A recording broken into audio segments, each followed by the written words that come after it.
pagtupad sa dakilang tungkulin.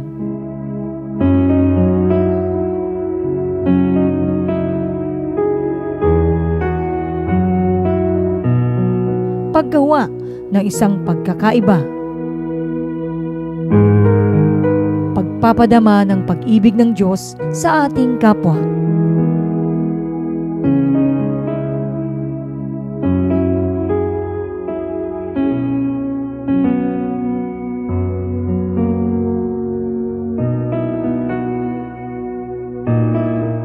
Ito ang Mission of Love. Ito ay pagpapala sa ating mga kababayang kapuspalan.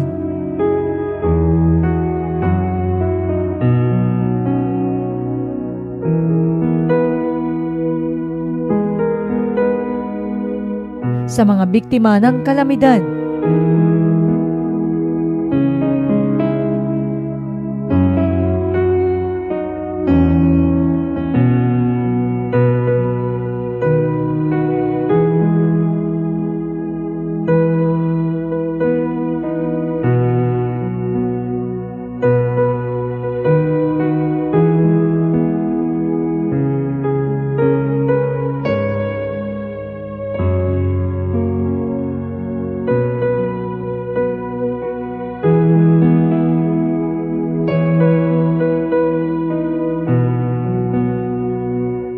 Sa mga nasunugan.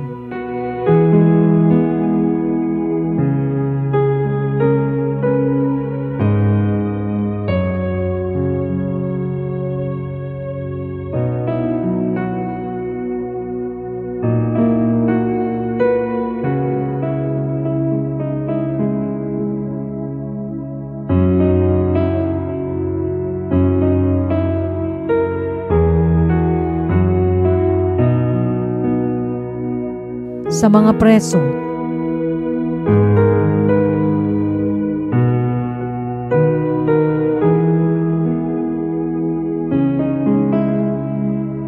At mga nasa kabundukan. At maging sa mga kabataang mahihirap.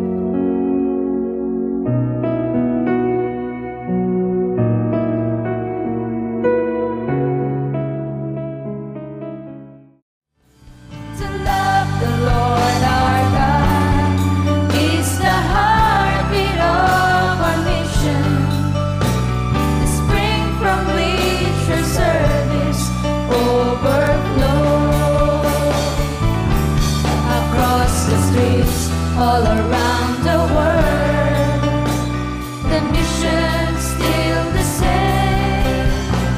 Proclaim and live the truth in Jesus' name.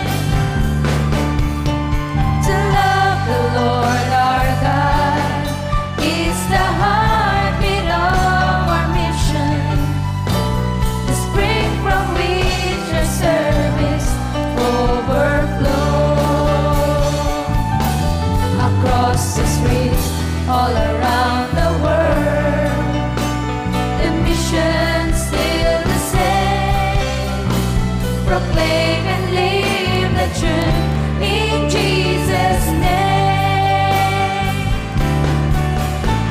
To love the Lord our God is the heartbeat of our mission, the spring from which our service overflow.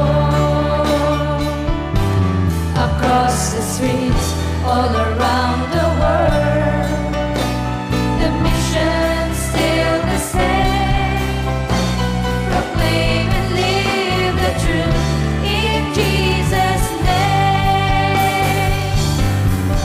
Salamat po sa biyayang lingkod ninyo sa amin dito sa baryo. Hindi ninyo po kami nakalimutan. Kami nagugutom na. Nag-intay kami kung sinong magbigay sa amin sa pagkain. Maraming salamat. Maraming salamat po sa napakabuting kalooban ninyo na ipinagkaloob nyo sa aming mga nasunugan. Naway lumawak po ng gusto yung foundation po ninyo para mas marami pa po nakakailangan ng matulungan. Salamat sa Panginoon at nakaano kami dito.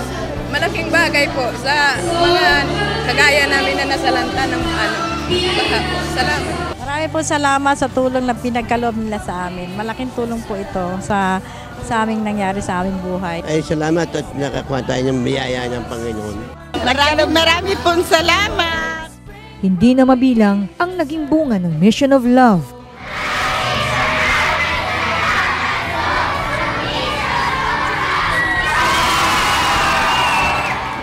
Sila ay hindi lamang naligtas,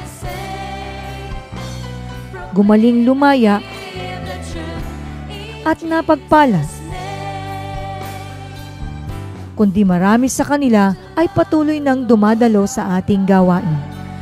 Kaya minsan pa po nating ipadama ang ating buong pusong pagsuporta sa layunin ng Diyos sa pamamagitan ng ating masaganang pagkakaloob.